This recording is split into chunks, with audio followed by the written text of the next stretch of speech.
कृषि सुधार से जुड़े अहम बिल भले ही पिछले रविवार को संसद में पास हो गए हों, लेकिन उस दिन से लेकर आज तक विपक्ष सरकार पर लगातार हल्ला बोल कर ये इल्जाम लगा रहा है कि सरकार ने संसद की कार्रवाई के नियमों को ताक पर रखकर बिल पास करवाए।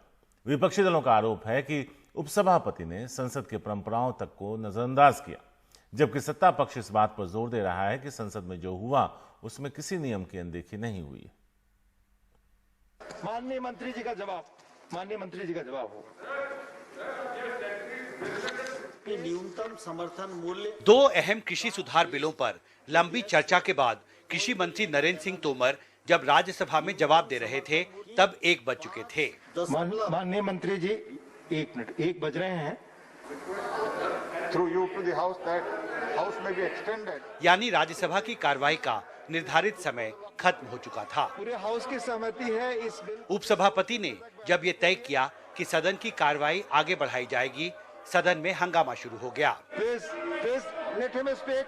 आप अपनी सीट पे जाएं। अपनी सीट पे। Please go back to your seats. हमेशा परंपरा रही है और रूल्स भी प्रोवाइड करते हैं, लेकिन रूल्स से ज्यादा मैं राज्यसभा में विपक्ष के नेता गुलाम नबी आजाद ने कहा, सदन की परंपरा है कि सबकी सहमति से ही कार्रवाई आगे बढ़ाई जाए। अगर हाउस बढ़ाना है तो संख्या के आधार पर नहीं बढ़ाया जाता है, बल्कि कंसेंसस के आधार पर बढ़ाया जाता है। राज्यसभा के उपसभापति विपक्ष के नेता की बात से सहमत नहीं हुए। कुछ कहना चाहते हैं आप? सदन में हंगामे के बीच कृषि मंत्री ने अपना जवाब जारी रखा। उनका भाषण खत्म होते ही दोनों बिलों को पारित करने की प्रक्रिया शुरू हुई। हंगामा और बढ़ गया,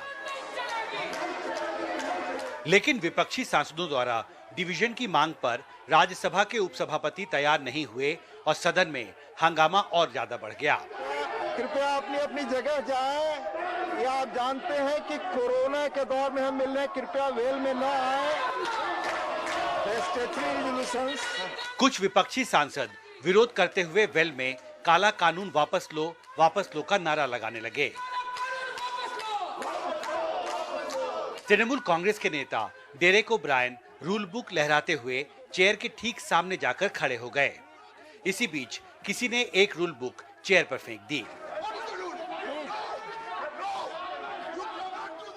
विपक्ष का हंगामा बढ़ता गया।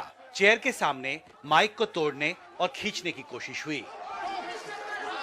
विपक्ष के कुछ सांसदों ने कुछ दस्तावेज भी फाड़े।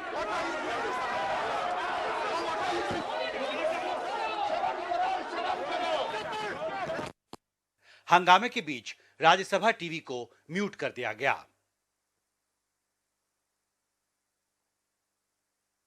Chair has powers, absolute powers, I know. DMK सांसद तिरुचि शिवा का आरोप है कि वो अपनी सीट से हटे नहीं, वहीं से अपने संशोधन पर डिवीजन की मांग करते रहे। But I was very much in my next name was mine. So when he called myself, so I was shouting, "Sir, I want division, I want division." But he never looked up at me. He never heard me. CPM सांसद के रागेश कहते हैं कि division की उनकी मांग भी नहीं मानी गई। I was shouting like anything, demanding for a division. But deliberately, the deputy chairman was not at all looking at me. हालांकि सरकार का अपना पक्ष है। उसने इस विवाद और राजनीतिक टकराव के लिए विपक्ष को जिम्मेवार करार दिया है। साफ है, दोनों पक्ष एक दूसरे को इस विवाद के लिए जिम्मेवार ठहरा रहे हैं। विपक्षी सांसदों के हंगामे के बीच ध्वनि मत से कृषि सुधार से जुड़े 2 महत्वपूर्ण बिल राज्यसभा में पारित जरूर हो गए, लेकिन विपक्ष का आरोप है कि उस दिन सदन की कार्रवाई का संचालन सही तरीके से नहीं किया गया और नियमों को ताक पर रखकर इन बिलों को पारित कराया गया। दरअसल जिस परिस्थिति में ये दोनों महत्वपूर्ण कृषि सुधार से जुड़े बिल पारित हुए, उनको लेकर कई सवाल खड़े हो रहे हैं। सवाल विपक्षी सांसदों के हंगामे और विरोध के तरीके को लेकर भी उठ रहे हैं और साथ ही ये महत्वपूर्ण सवाल भी उठ रहा है कि क्या इस तरह से राजनीतिक टकराव और हंगामे के बीच इन महत्वपूर्ण विधेयकों को पारित कराना कितना उचित था। अगर राज्यसभा की कार्रवाई की फुटेज को रिवाइंड करें तो कुछ सवाल खड़े होते हैं। विपक्षी दलों का आरोप है कि सभापति सदन की कार्रवाई की समय सीमा में बदलाव सबकी सहमति से सेंस ऑफ द हाउस लेकर ही कर सकते हैं। कृषि बिलों पर चर्चा के दौरान विपक्ष के नेता ने ये सवाल उठाया, लेकिन उपसभापति ने उसे नहीं माना। विपक्ष का दूसरा ऐतराज है कि नियम 252(4) के तहत किसी भी प्रस्ताव या बिल पर डिवीजन की मांग अगर की जाती है तो उसे सभापति को मानना चाहिए। विपक्षी दलों का आरोप है कि विपक्षी सांसद ये मांग करते रहे, लेकिन उसे स्वीकार नहीं किया गया। विपक्ष का तीसरा ऐतराज है कि कोई भी सदस्य बिल को सेलेक्ट समिति को भेजने के लिए प्रस्ताव रख सकता है, लेकिन प्रस्ताव को सेलेक्ट कमेटी को भेजने के प्रस्ताव पर वोटिंग नहीं कराई गई। Derek O'Brien rule book did not tear. एक फुटेज हमको दिखाओ जो हम रूल बुक टेयर कर रहा है। हाँ, हम एमपी शिप छोड़ दूंगा। सीधे उन्होंने संसदीय परंपरा का उल्लंघन ही नहीं किया, बल्कि संसदीय परंपरा को पूरी तौर पर छत बिछत कर दिया। उनके साथ जो दुर्व्यवहार हुआ है, हालांकि सरकार विपक्ष के इन आरोपों को सही नहीं मानती। उसका आरोप है कि विपक्षी सांसदों ने उपसभापति के खिलाफ अभद्र व्यवहार किया और उपसभापति ने नियमों के तहत ही बिल पारित कराए। कुछ सांसदों के द्वारा उपसभापति जी के साथ जैसा आचरण किया गया है, उसकी जितनी भी भर्त्सना की जाए वो कम है। आप सदन में माइक तोड़ेंगे, आप उसके तार खींचेंगे, आप रूल बुक को फाड़ेंगे, आप रूल बुक को फेंकेंगे, टेबल पर डांस करेंगे और एक्सपल्शन पर बाहर, सस्पेंशन पर बाहर नहीं जाएंगे। और इस स्थिति में इस विवाद के बीच का रास्ता निकालने की कोशिश भी नाकाम साबित हुई।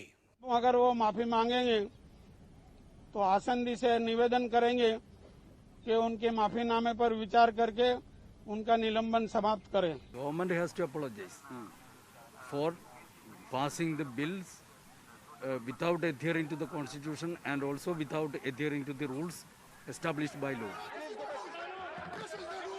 साफ है, जिस हंगामे और राजनीतिक गतिरोध के बीच कृषि सुधार से जुड़े अहम बिल पारित हुए, उससे फिर ये पूछा जा रहा है कि क्या ये एक गलत परंपरा की शुरुआत है।